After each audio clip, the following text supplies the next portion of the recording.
Good evening, everyone. Once again, we're on Monday evening, and I'm going to be reading you, as usual, one of the columns I wrote for the African Times newspaper. In the 2 years I worked for them, or wrote for them, 1996, 1998. Before I begin that, I would like to share something with you that's currently happening in this writer's life. It would take a long time to tell you the full story, but let me simply say, I had the opportunity to have the reissue of some books that I've written, I think 15. I had the opportunity to have these books reissued by a publishing house called Open Road. Open Road reissued the books. And a very funny thing happened. I began to notice that I was not receiving any royalties, the normal royalty that you receive when a publisher publishes your book. And whether you get 9 cents a page or $9 a page or $9 a book, you still receive royalties. I decided to take the matter up with the members of my Authors Guild, my union, and I would like to, at this time, give a shout out to the head of the legal department, Mr. Michael Gross, and Johnny Chinichi. They have pursued the matter of the missing royalties all the way up to today. As of this date, March 18th, I haven't received the royalties, but I'm sure they're in the mail, as the saying goes. In any case, all I wanted to say is that these gentlemen have been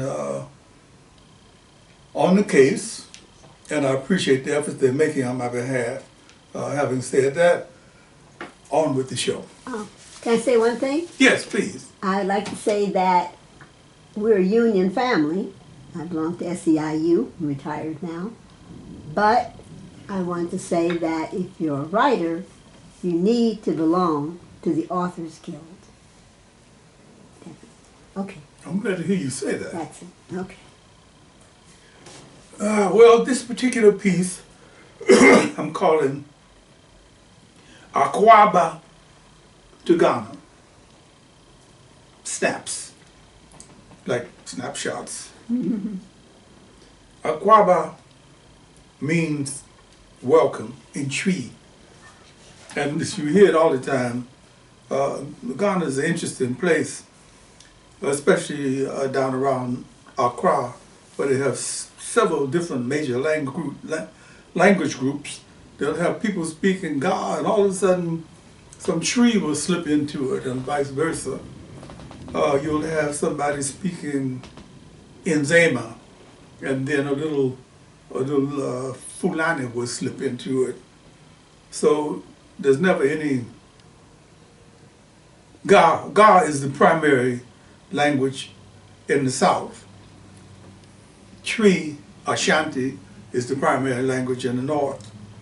But in between times, I think somebody told me, some linguistic expert, there's something like 700 different languages being spoken in a population of 17 million. Wow. So it's, in some cases, almost, you got groups living over here on this side of the river, a little village of maybe 400 or 500 people who speak the same basic language the people on the other side, but they have a different dialect. You know, it's very interesting. Akwaaba to Ghana, snaps. Elmina Slave Warehouse. It's not a castle. It was a warehouse. Where did they get this castle stuff from? It was a warehouse. Elmina Slave Warehouse. Don't go until your last day in Ghana. I've known people to become physically ill and stay that way for the course of their visit. The dungeon, the warehouses were where they stored people until they were ready to ship them overseas. Ghanaians, animated, warm, capitalistic, friendly, mercenary, artistic, cool, hot, full of family, kente, funeral, distant drumming, musical languages that spill into your ears like linguistic money. I never heard anything so beautiful in my whole life. People talk about French and Spanish, and have they ever heard God? Oye, la don. There goes your aunt, your grandmother, all those heavy-set women who had so much lap, they took you back home. Learn some God, tree or ere, to say, hello, auntie, hello, grandmother, grandfather. If you're young enough, you can call any older person auntie or uncle, and they won't be offended. The tears may spring up in your face as anytime. Don't go prepared. Go with the flow. The motherland. Be imaginative. You will receive a response from somebody or something. The Labadi Hotel, the Golden Tulip, and the Novotel are the same hotel all over the world. Don't be afraid to wander off to the Grace Jones Hotel in Labadi. They call it La now. They call it La. La, yeah. Because Labadi originally meant the bad one. Oh. And this, where do you live? I live in Labadi. So somebody had the PR sense to say, stop calling yourself a bad one. I live in La. La la. Don't be afraid to wander off to the Grace Hotel in La, or seek out a spare room in the Chinichi's ebullient household. Chinichi is a common name, and sometimes people have rooms to rent in their homes, and if you are willing to put up with some curious children, I remember staying in a room for 2 days, and for 2 days, some little kids about that high, looked like a munchkin, stood at the door and peeked around at me to see what I was doing for 2 days. How cute. Feel the pulse of the city at different times of the day and night. Stroll, don't hike. Meander, smell, talk to strangers, but beware of strangers talking to you. The game is still being played, and when this slick brother comes up to you or talking to you, my brother, my sister, I want to show you the pyramids. Where are they? Or they are just the right side of the city. You come with me and my friend here. Don't do it. But do talk. Memorize your location in the density of layers that is Accra. And get lost. You're going to get lost. When you find your way back to where you thought you were, your life will never be the same. Stuff yourself into a trotro at 37 and do the claustrophobic number for a few times, for a few miles. The trotro is this VW bus. How many does it see? 4, 8, 12, 16 people, including the driver. And they have the boy swinging outside, who calling off the place where it's going, and it costs pennies. And once you get inside it, you may make friends for life. Take your time about your time. Get to know a couple of blocks and hang out. Sections of Osu and Adebraka may remind you of the south side or the west side of Chicago, or of places you've never been. Akwaaba means welcome, and welcome can encompass your whole being if you're willing to go there. Stuff yourself. And that's that call. I'm surprised you didn't mention the country kitchen. I'm surprised you didn't mention the country kitchen. I'm surprised I didn't. But remember, all of these columns had different lengths, and I had to make choices. And I didn't want to offend anybody because if I mention the country kitchen, I might have to talk about this little watchy shop down around the corner Okay.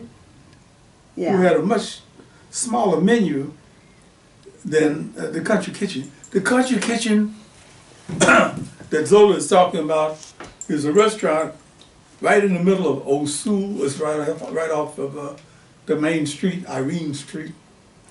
And the shape built is constructed like a village hut, but very sizable. I think it seats maybe 50 people in there. Really? Thatched roof, open air, open size, and you know, beautiful table setups. Just an ordinary restaurant until they start serving food, and then you realize, oh, this is African food. This is Delicious. this is the real deal here. You know, Delicioso. Yes. I found out that to be the case, but I just had to ask it.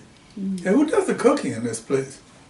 And the waitress took me one evening and pulled the curtain back, and there was some people. I swear, it was like a scene in somebody's compound. Oh my. There was a woman found pounding fufu. Oh. Some people were making peanut sauce. They were frying chicken. It wasn't like a modern kitchen or a modern hotel. In a modern restaurant, it was old fashioned All right. cooking. They brought the stuff in from another part of the into the restaurant from some other door or something. You never saw what was coming in and out. Wow. And you know, they had women, the babies were playing around. Okay. You know, Home cooking. it was for home. real. It was home.